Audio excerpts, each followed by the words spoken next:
Fidèles téléspectateurs, bonjour. Bienvenue dans ce nouveau numéro de votre émission Du désert à l'oasis. Nous parlons de comment vivre l'oasis dans le désert de la vie.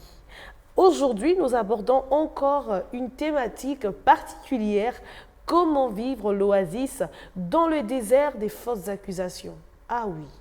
Il y a plusieurs personnes dans la société, dans le monde, au travail, dans la famille, dans le couple, dans l'église, dans les départements qui subissent des fausses accusations. Mais comment est-ce que vous allez rester chrétien, enfant de Dieu et sortir de ce désert sans vous compromettre? Ah oui, comment le faire? Jésus-Christ a subi les fausses accusations. Joseph a subi les fausses accusations de la femme de Potiphar. Mais il ne s'est pas compromis. Et rappelez-vous, en fin de compte, Jésus est élevé dans la gloire. Joseph est devenu aussi pratiquement premier ministre dans un pays étranger en Égypte. Mais il a subi des fausses accusations. Nous en parlons aujourd'hui avec le frère Blaise Capita. Frère Blaise, bonjour. Bonjour, Madame Joëlla. Madame Jemima. Madame Jemima, désolé. Ah, je sais, vous êtes habitué à Noëlla. Noëlla, comprends-nous, on se citera parfois. Alors, frère Blaise Capita, que devons-nous comprendre par les fausses accusations? Alors, qu'est-ce qu'on appelle fausse accusation? Une fausse accusation est en fait le fait d'attribuer à une personne un acte ou un comportement répréhensible qu'elle n'a pas commis. En droit, cet acte mensonger peut revêtir différentes qualifications selon la gravité, l'intention de nuire et la matière dont il est proféré. Ça veut dire, vous attribuez à une personne, vous attribuez à quelqu'un, un homme ou une femme, un comportement, une chose répréhensible qu'elle n'a pas commis. C'est ce qu'on appelle fausse accusation. Ok. Je retiens donc vraiment dans l'intention de nuire. C'est toujours dans ce cas-là. Et donc, y a-t-il différentes formes des fausses accusations? Exactement. Il existe sur le plan juridique quelques formes de fausses accusations. La première forme, c'est ce qu'on appelle la dénonciation calomnieuse. C'est quoi en fait la dénonciation calomnieuse? C'est l'accusation mensongère la plus grave. Elle consiste à dénoncer un fait inexact auprès d'une autorité, par exemple auprès de la police, la justice ou l'employeur, dans le but de nuire, sachant pertinemment que la personne visée est innocente. Vous savez que la personne est innocente, mais vous allez dans l'intention de nuire. Et cette dénonciation calomnieuse, elle est passible de sanctions pénales en droit. Il y a aussi une autre forme de fausse accusation, ce qu'on appelle la diffamation. La diffamation, c'est des allégations ou des imputations qui portent atteinte à l'honneur ou à la considération d'une personne, diffusées publiquement. Par exemple, sur les réseaux sociaux, dans la presse, etc., etc. Voilà un peu sur le plan juridique les deux formes de fausses accusations. Sur le plan biblique, il nous a demandé en tant qu'enfants de Dieu de cultiver le fruit de l'esprit et de gérer nos problèmes, nos différends, d'après la mentalité du royaume de Dieu. Je sens le juridique, là. Vous avez fait le droit? Non, non, pas du tout. Ok, mais en tout cas, vous vous référez beaucoup dans le juridique. Ok. Mais une question un peu plus personnelle. Avez-vous vécu ou avez été victime des fausses accusations? Si oui, lesquelles? Pouvez-vous nous les partager? Oui, Madame Jemima, exactement. J'ai été victime de fausses accusations. Je peux partager un cas. Un jour, je suis convoqué dans un bureau. On me parle d'une situation de quelqu'un qui a rapporté contre moi, disant que je fais X, Y chose qui n'était pas vrai. La personne a rapporté des choses, m'a faussement accusé. Et donc, on m'a appelé pour me dire, c'était vrai ce que tu as dit ou pas?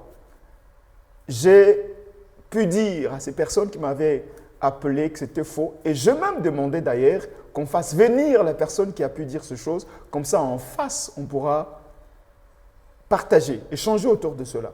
Ils n'ont pas trouvé nécessaire de faire appeler la personne. Mais après le temps, Je vis la personne qui m'a faussement accusé. Un jour, je me retrouve quelque part dans une banque de la place, ici. La personne est venue me faire un câlin. Oui. Et subitement, je me disais, qu'est-ce que je dois faire? C'est un peu comme un baiser de Judas. Franchement, hein? Oui. Je l'ai salué. Et en fin de compte, je me suis dit à moi, je ne peux pas rester dans cette affaire. Je suis un enfant de Dieu, je dois oublier. Voilà un peu, j'ai été faussement accusé, mais la personne fait semblant d'être innocente, d'être comme si rien ne s'était en fait. Et c'est dans cette façon-là que j'ai vécu ce que je peux dire comme fausse accusation. Waouh, et vous avez décidé de tourner la page. De tourner la page. Et comme c'est qu'on dit à Kinshasa, Mwana Nzambe ya solo. Mwana Nzambe ya solo. Et donc c'est ce que nous devons être, parce qu'il y a des fois justement où tu es faussement accusé, mais tu n'as pas la possibilité d'être confronté à la personne. Tu fais quoi? Tu ne te tues pas, tu n'arrêtes pas de vivre. Tu dois avancer. Mais dites-nous quand même, quelles sont les conséquences des fausses accusations dans les vies des victimes? Alors, il y a plusieurs conséquences liées aux fausses accusations. Lorsque vous êtes victime des fausses accusations, vous qui nous suivez, il y a plusieurs conséquences. Ici, on va énumérer quelques conséquences simplement. La première conséquence que vous pouvez subir lorsque vous êtes victime de fausses accusations, c'est la souffrance. Il y a des gens qui se retrouvaient dans des bonnes situations. Tout allait bien. Tout se passait bien, jusqu'au jour où on vous a faussement accusé. Et donc, vous vous retrouvez dans une vie de souffrance. C'est le cas de Joseph. Joseph se retrouve dans la maison des Potiphar. On l'a tout donné. C'est lui qui était l'étendard de tout ce qui était de Potiphar. C'est lui qui gérait la maison de Potiphar, les entreprises de Potiphar. Jusqu'à ce qu'un jour, la femme de Potiphar l'a faussement accusé parce qu'elle voulait aller avec lui. Pour la crainte de son Dieu, Joseph a refusé et il se trouve faussement accusé. Lui qui vivait bien, lui qui était le chef, l'intendant de tout ce qui était chez Potiphar, se retrouve dans la prison, dans une vie de souffrance parce qu'il est faussement accusé. La deuxième conséquence, lorsque vous traversez les fausses accusations, c'est la mort. C'est le cas de Naboth dans 1 Roi chapitre 21. Naboth fut victime d'un complot par la reine Jézabel, dans le but de lui ravir son héritage, qui était sa vigne, la vigne de Naboth. Il était accusé à tort d'avoir maudit Dieu et le roi, ce qui lui a coûté la vie. Naboth était faussement accusé, parce que derrière ça, on voulait le ravir sa vigne par Jézabel. Il a été faussement accusé qu'il avait maudit Dieu, qu'il avait maudit le roi. Et cela l'a amené à la mort. Si vous êtes là et que vous sentez, à cause des circonstances que vous traversez, on vous a faussement accusé, vous sentez l'odeur de la mort, vous voulez vous donner la mort, je crois que Dieu nous a envoyé vous parler aujourd'hui. Ne vous donnez pas la mort. Mais la fausse accusation peut amener à la mort. La troisième conséquence, c'est que les fausses accusations peuvent amener à la déchéance de l'honneur, la déchéance de la réputation, la déchéance de la vie d'une personne. Quelqu'un qui était hautement gradé, hautement élevé dans la société, peut, à cause de fausses accusations, se voir déchu. Il était un homme d'honneur dans la société, il avait de la réputation, il pesait dans la société, il vivait une très bonne vie, mais puisqu'il est faussement accusé, il se trouve être déchu parce qu'il a été faussement accusé. Matthieu 26 et Marc 14 en parlent. Et donc, l'Écriture révèle que l'accusation, les fausses accusations, c'est l'œuvre et une œuvre propre du diable et de ses partisans. Et le diable agit ainsi en accusant les gens faussement pour pouvoir atteindre ce but. Et donc, tout au long de cette émission, par la grâce de Dieu, on trouvera des issues, des oasis, comment sortir de ces situations de fausses accusations. Et donc, il y a une réalité même que les fausses accusations emmènent plutôt la confiance brisée. La confiance brisée, mais aussi la perte des faveurs. Parce que par moments, on peut jouir de certaines faveurs auprès de certaines personnes ou certaines institutions. Mais quand tu es accusé faussement, tu perds cela. et ça trouble même la vie, comme vous dites, la déchéance de la vie d'une personne. Mais comment réagir quand on subit expressément des fausses accusations? Comme vous l'avez dit, l'intention est de nuire. Et comment je fais parce que je dois réparer ma vie, je dois remettre ma vie sur les rails, moi je dois payer les factures, je dois m'occuper de mes enfants, mais je n'ai plus ces faveurs-là justement parce que on m'a faussement accusé. Comment réparer? Alors, comment réparer lorsqu'on est faussement accusé? Déjà d'emblée, j'aimerais dire, lorsque vous êtes victime de fausses accusations, il ne faut pas réagir avec brutalité pour essayer de prouver votre innocence. Il y a une manière de réagir. La première manière de réagir lorsqu'on est victime de fausses accusations, il faut prier et s'attendre à Dieu qui finit toujours par justifier les hommes. Amen. Deux fois, ça ne sert à rien de courir de gauche à droite pour aller se justifier, prouver son innocence. Mais ce que vous devez faire, c'est que passez un temps de prière, priez Dieu, attendez-vous à Dieu et Dieu finira par vous justifier. Il en a fait pour Joseph. Joseph a fini par être justifié. Joseph a été rétabli, mais aussi hautement élevé que la maison de Potiphar. La deuxième des choses, lorsque vous êtes en train de traverser le désert de fausses accusations, vous devez rester silencieux. Silencieux devant les hommes, au cas où la justification ne fasse qu'amplifier les choses. Si le fait de se justifier fait que ceux qui n'étaient pas au courant de la chose soient au courant de la chose, alors arrêtez d'aller de gauche à droite pour vous justifier. Restez silencieux.